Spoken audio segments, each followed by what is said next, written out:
Okay, y'all. Listen, we got some serious topics to cover, and we're going to also bring out a funny, but we have to definitely start off with this story.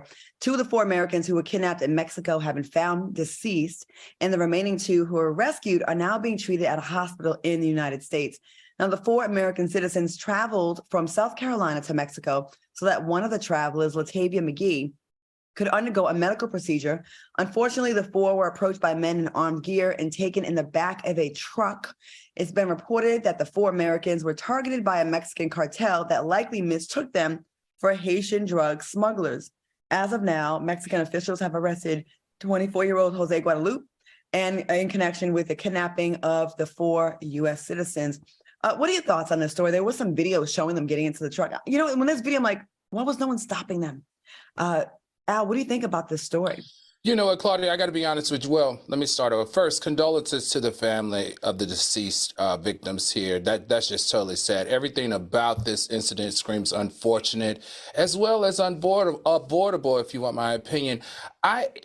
However, something in my gut is telling me that there's something else going on here because there's so many layers to the story. Number one, the young man that they apprehended, whatever you said his name was, they're only charging him with kidnap. I don't understand. Why did you arrest someone and charge them for kidnapping but not for murder?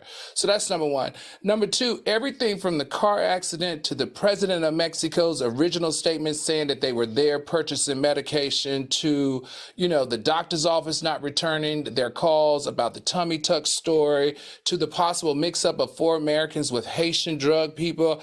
Is something in the milk just not clean here? And I can't wait to see how this story really starts to unveil, because I don't know too many people that are going to drive from South Carolina to this no-name city in Mexico to get a tummy tuck.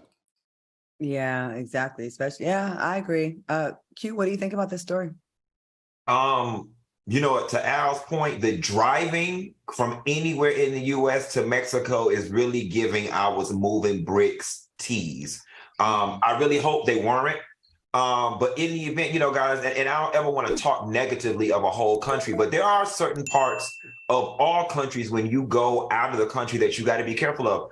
I'll never forget when me and some friends went to Tulum a few years back. We're literally getting ready to go on our excursions. We're going through the city, and there are men in military gear with guns and gas masks on. And I'm like, where the hell are we that their police are so militarized like this? And so, guys, just cautionary tale, when you go places like this, if you don't know nobody, stay your ass on the resort, stay your ass in the tourist area, and do not be fool out line all throughout these people's streets trying to do whatever if you don't have an escort from that city to escort you around. But to Al's point, it do sound like somebody was up to no good.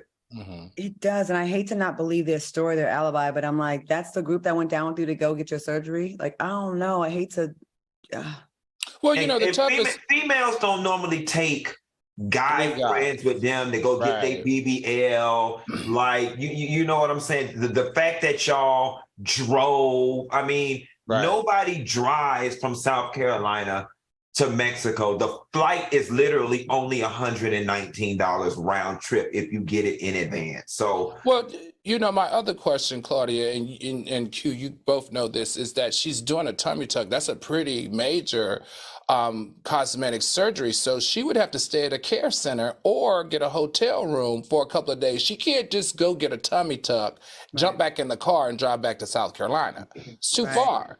And it's too medically compromising for her to do something like that. So, like I said, I can't wait to see how this story really unfolds, and so we can get all of the ins and outs of it. Mexico scares me. It really does. Like my friends, like a lot of my friends live, especially because I live in Texas and I lived in Cali all those years. They like love going out to Mexico, but outside of Cabo and Cozumel, maybe like one of the places, I get nervous when I go out there. Puerto Vallarta is very nice. Puerto Vallarta is very tourist friendly and very gay friendly for all the gays that want to go to Mexico. Puerto Vallarta is sickening. You've got the strip just like Ocean Drive in Miami. You can go to all the bars and get all the Spanish ding-a-ling. So Puerto Vallarta is definitely a good place. You might die of disease.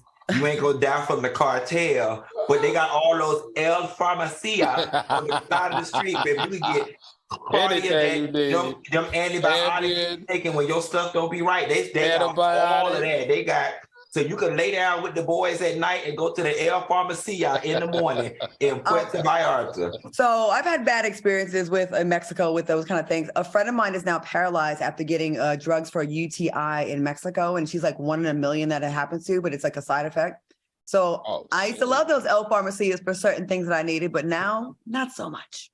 I have a feeling we're gonna be talking about this again.